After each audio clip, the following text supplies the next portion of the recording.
Okay, this is a little video I'm going to record of a pressurized alcohol stove that I've been working on. It's dark, you can't see much, but I've been working inside of a dog dish inside our barbecue to test these things, and this little glint right here is the guy that I'm going to light right now. So you can't see it, but I have placed the stove into the dog dish. I'm going to hit it with my lighter. There. It takes a couple of minutes for it to get going, and by a couple of minutes I really mean 2 to 3. But what you see here is the underside of a 12-ounce Red Bull can. I've drilled a 7/8 of an inch hole in the bottom of it, and I've put about 24 32-inch holes. We might actually light a little bit faster because I just got through burning it, but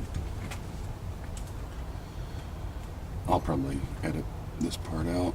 I'll just show it being lit and then go into the full boil.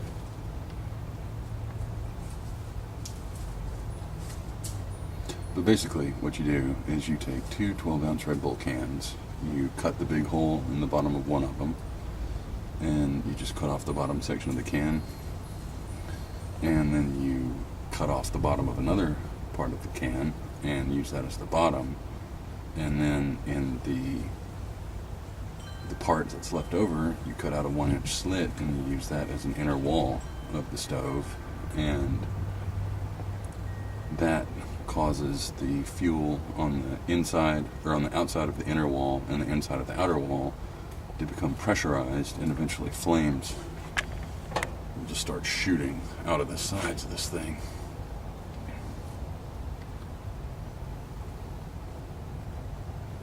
Right now what it's doing is called priming. It's getting the outer holes hot.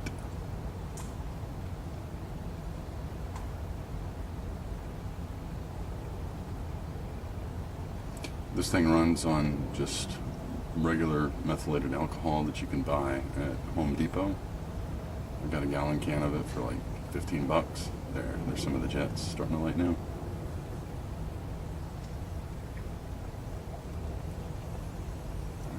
Some more.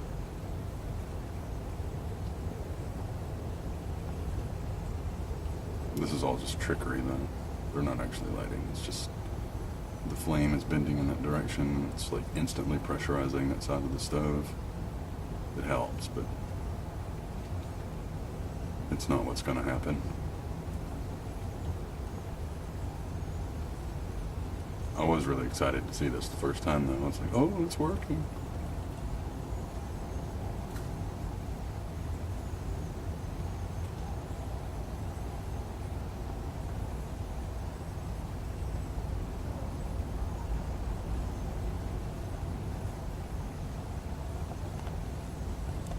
There we go. It is now lit. Sorry about the reflection in the background. But this thing is now a monster. I'm going to boil 2 cups of water. I'm going to put it into a freezer bag of dehydrated couscous. I'm going to eat it.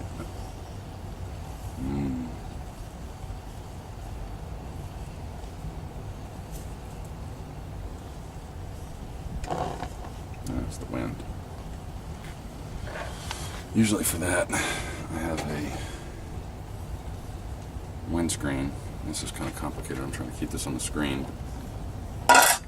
There's my pot support. And here's the windscreen. It's the opaque object you see here.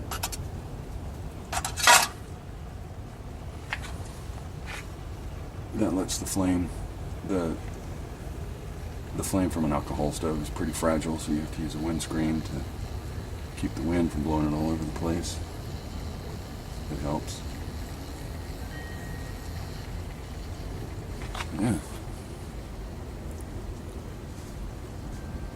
That's my stove that I built in about 10 minutes.